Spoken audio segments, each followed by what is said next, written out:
Olá, amados, graça e paz, boa noite a todos. Eu sou mais um filho amado de Deus em recuperação das feridas e traumas da infância, também do controle e da baixa autoestima. Meu nome é Flávio. Glória a Deus por estarmos mais um tempo desse juntos, que esse tempo seja muito abençoador. Louva a Deus pela sua vida, muitas pessoas falando, comentando sobre os vídeos a respeito do tema gigantes mentais. Possivelmente teremos já a terceira edição, você vai procurar lá no canal do CR e vai encontrar lá. Hoje nós vamos falar da lição entrega, né? Nós temos essa continuação também dos gigantes mentais, mas procuramos aqui continuar com a lição só para notificá-los, vocês todos que estão acompanhando. Todos os vídeos estão lá no CR Melino. Divulgue para os seus amigos, irmãos e irmãs. Tem tocado muitas pessoas, tenho recebido comunicados aqui, tem sido muito importante para a vida de muitas pessoas. Glória a Deus por isso. O Celebrando a Recuperação celebra a vida. Nós não celebramos aqui as nossas mazelas em rosco, não, nós lidamos com elas da maneira correta em Cristo Jesus, né? Então, também trabalharemos tema a tema, assunto por assunto dos gigantes mentais, possivelmente. Tivemos uma ideia com alguns irmãos e será muito bacana. Então estará sempre lá no YouTube, para que você assim acesse e tenha liberdade de ver sempre que desejar. Então estamos juntos aqui. Hoje nós vamos falar da lição entrega, nesse tempo maravilhoso. Mas queria ler algo importante para vocês, que tenho trazido a minha casa para minha referência aqui também, como um celebrante. Nós vamos aqui comentar rapidamente, antes da lição, a importância de respeitar os processos. Eu quero pegar Davi como exemplo.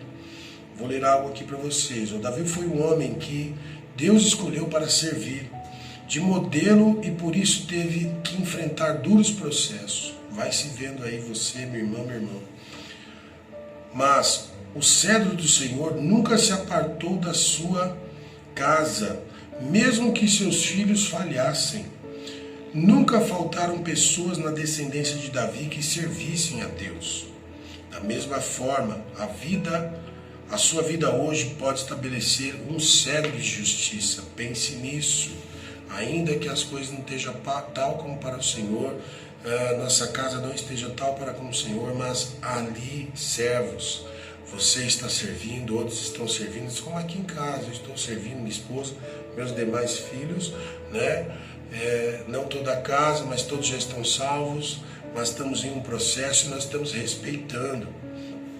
Então diz aqui, a sua vida hoje pode ser estabelecido na sua vida hoje um cedro de justiça, para sempre na sua casa, onde sempre haverá remanescentes da sua família servindo ao Senhor, amém? A diferença entre Saul e Davi é que Davi resolveu respeitar os processos e não precisou de um substituto, como Saul precisou. Mesmo com todos os percalços no caminho, a casa de Davi continuou com o cedro na mão, continuaram reinando. Ele estabeleceu um modelo de adorar e de servir e de governar. Era generoso e pontual nas coisas de Deus, foi rejeitado na própria casa, aprendeu a lidar com a solidão, injustiça, traição, desonra, perseguição e ofensas. Por isso, ele conseguiu multiplicar o que carregava para a sua descendência. E o que foi? Ele foi um escolhido, um homem que se submeteu a várias questões na sua vida, e se humilhou diante de Deus, um homem que foi chamado um homem segundo o coração de Deus. É extraordinário, né, irmãos? Quando Deus nos coloca em um processo, não é para que prove nada a ninguém, mas para que você se encontre. Olha que lindo isso, né? Houve grandes homens de Deus na Bíblia, né? E E por que que eles se tornaram grandes, como Davi, Paulo, Isaías, entre outros? Porque eles se colocaram diante de Deus de maneira autêntica, né? Foram curados, porque foram verdadeiros em buscar intimidade, eles se entregaram. Olha que lindo isso, né? Então eu quero ler algo aqui, ó.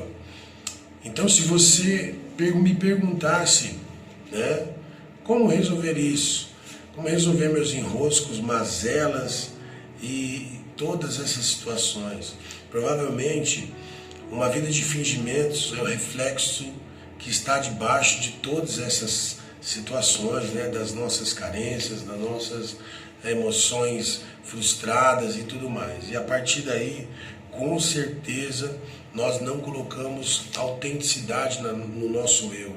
É um eu falso que começa a operar, né, segundo a reputação do que os outros precisam ver. Mas quem está em processo, quando Deus nos coloca em um processo, não é para que prove nada a ninguém, mas para que você se encontre. Então esses homens tiveram encontro com Deus, eles se encheram porque eles se entregaram a Ele, e a partir daí muitos disseram assim, ó, me ajuda, Deus me ajuda. Isaías diz assim, Senhor, eu sou um homem de lábios impuros. Você lê lá Isaías, você vai encontrar. Se nós lermos lá em Paulo, o que ele falava lá em Coríntios, né? Na Bíblia diz que, 2 Coríntios 12, se eu não me engano, é isso mesmo, falava assim, Senhor, para que ele assim tirasse dele, né, um processo da vida dele, o Senhor diz para ele, não, minha graça te basta, né? Davi, ele se humilhou, né? Senhor, na parte de mim a tua presença, né? Então assim, todos eles pediram socorro. Qual é o seu grito de socorro? Qual é o meu grito de socorro, né? Para que o Senhor veja a verdade em mim. Então não adianta eu fugir. Cada vez que eu fujo desse falso eu autentico, eu coloco autenticidade e autoridade no verdadeiro, ou seja, aquele que demonstra a verdade, aquele realmente quem sou eu, e ele me mostra no que vou me tornar, né? Então assim, quando eu confesso, quando eu compartilho de situações, quando eu peço ajuda, quando eu ponho para fora, aí ele me mostra no que vou me tornar, porque o Senhor só age na verdade. Ele não age nas situações falsas. Olha, é por essa razão que as nossas mazelas ganham força quando nós encobrimos os nossos enroscos, nossas situações, as carências, deixamos de perdoar, nós começamos a criar força, né?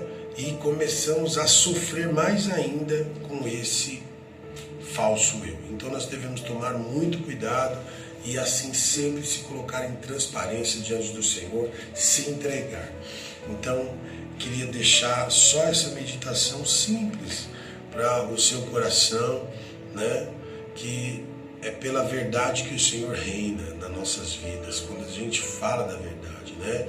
É porque o verdadeiro eu está reinando, o verdadeiro Deus só pode despejar, aliás, unção no verdadeiro eu. Então seja real com Deus e diga a Ele o que você tem vontade de fazer.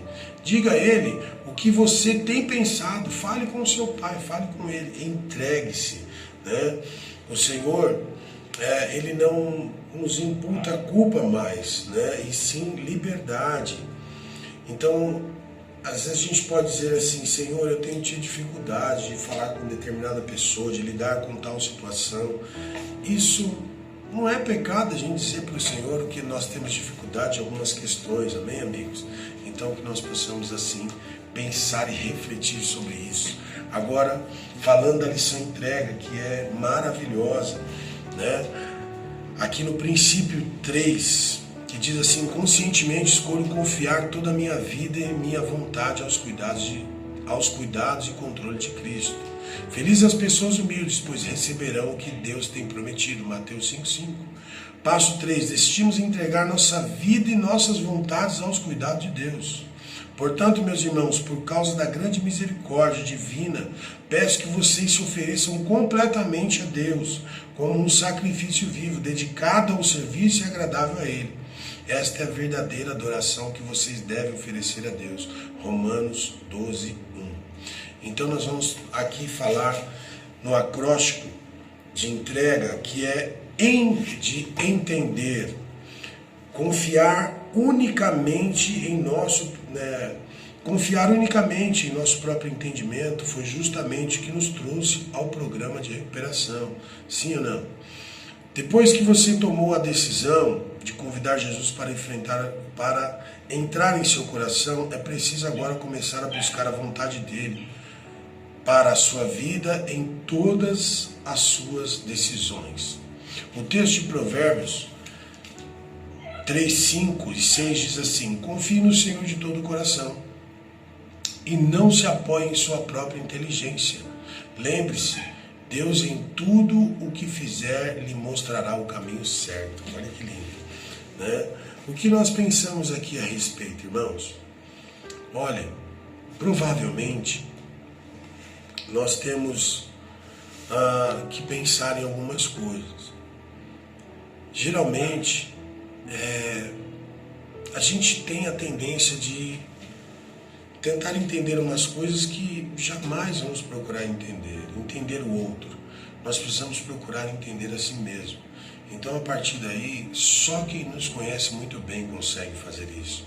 E quem é? Aquele que nos formou, aquele que nos criou, né? Ele nos conhece muito bem.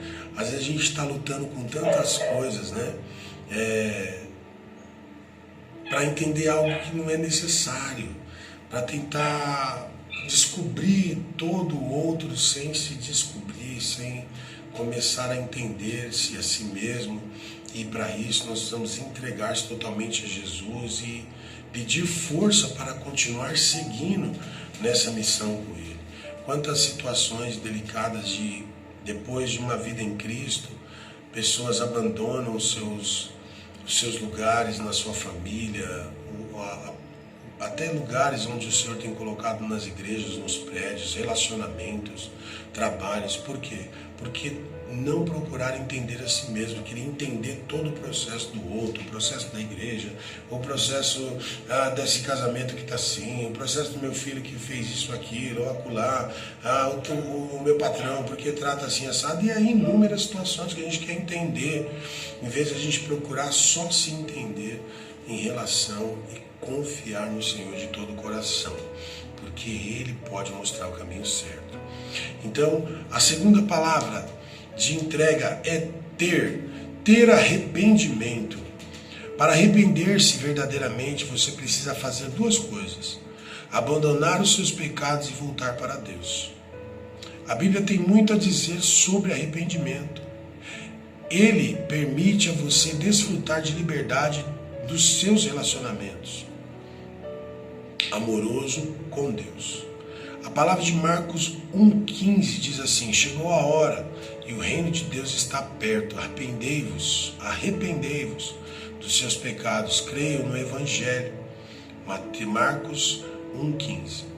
Também Romanos 12,2 diz assim: não vivam como vivem as pessoas deste mundo, mas deixe que Deus as transforme por meio de uma completa mudança da mente de vocês.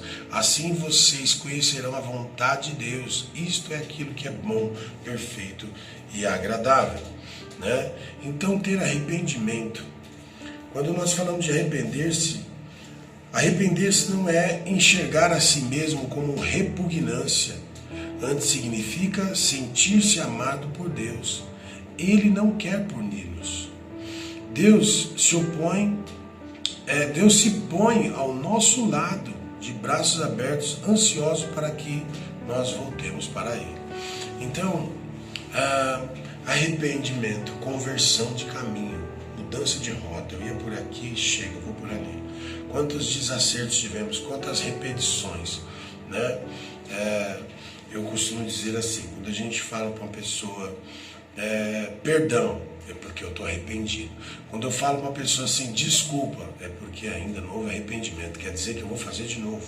Olha que terrível, né? Geralmente acontece. Quando a gente pede muita desculpa, a gente está fazendo de novo, está repetindo o erro. Não houve arrependimento genuíno.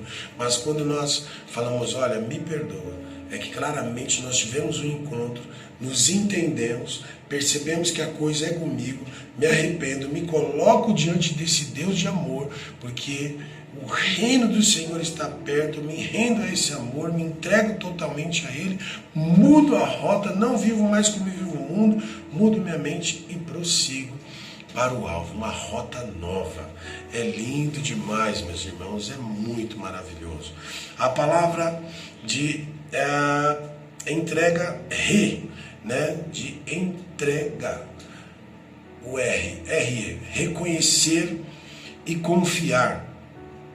Decidir entregar a sua vida e sua vontade a Deus só exige confiança. Confiar é colocar em ação a fé que você encontra no princípio 2. Depois você busca lá.